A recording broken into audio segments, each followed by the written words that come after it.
Okay, everyone. So I'm going to go ahead and reopen my piping template.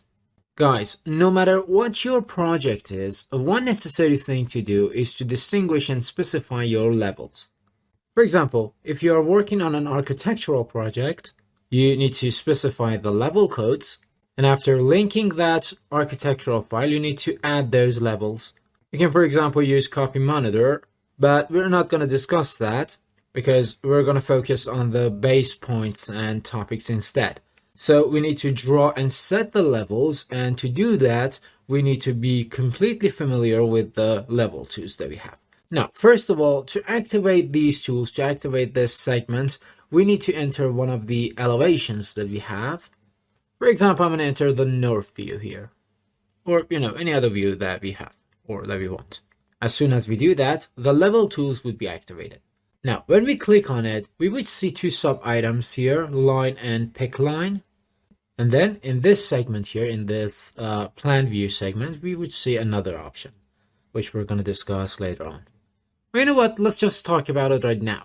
This is create plan view. You need to activate this. First of all, this option has been set here in the 25th version of the software, and in the previous versions, you can find it in the option bar.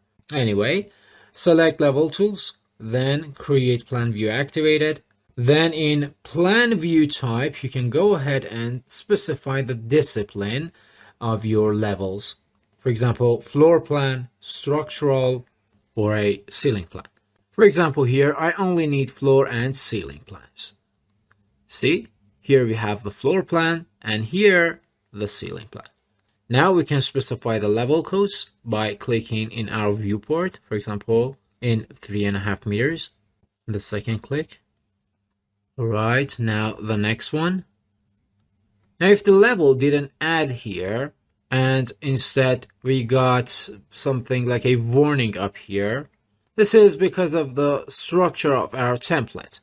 If I want to elaborate here, as you can see, we have a view template. The view template is set on none, but the one that we use for drawing the levels is set in a specific view template. I'm going to set these two new levels on none, and then set the templates on the same options. For example, I need to set everything on plumbing. But here, for the ceiling plans, let's see what we have. Again, we have plumbing for both of them. So, discipline on plumbing, and sub-discipline on plumbing as well.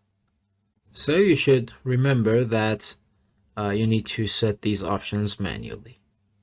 We can actually go ahead and select the levels that we've drawn and change up their heights, for example.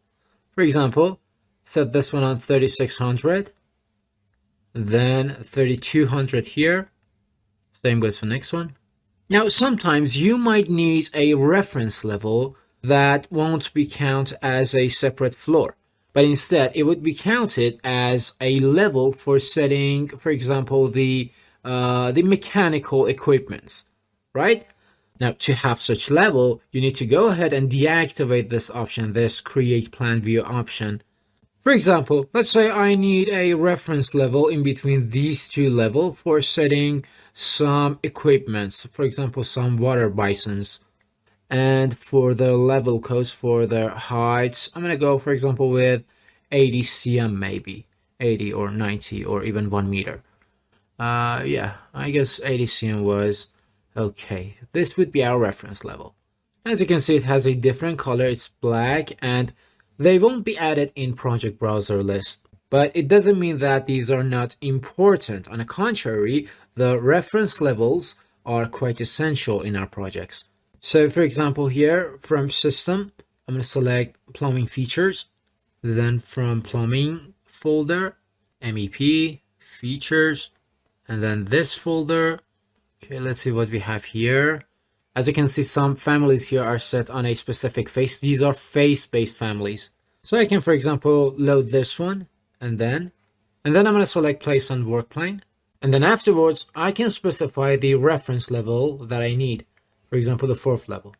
And now it'll be set on this reference level in a height of 80 cm. And we can actually rename this as well. For example, to sink ref. And we can actually rename other levels as well. For example, this would be our ground floor, O1, or this could be our first floor, this would be our second one, and we can continue like this. Just remember, the names cannot be repeated. And yeah, that's it. This is how you can add levels in your projects.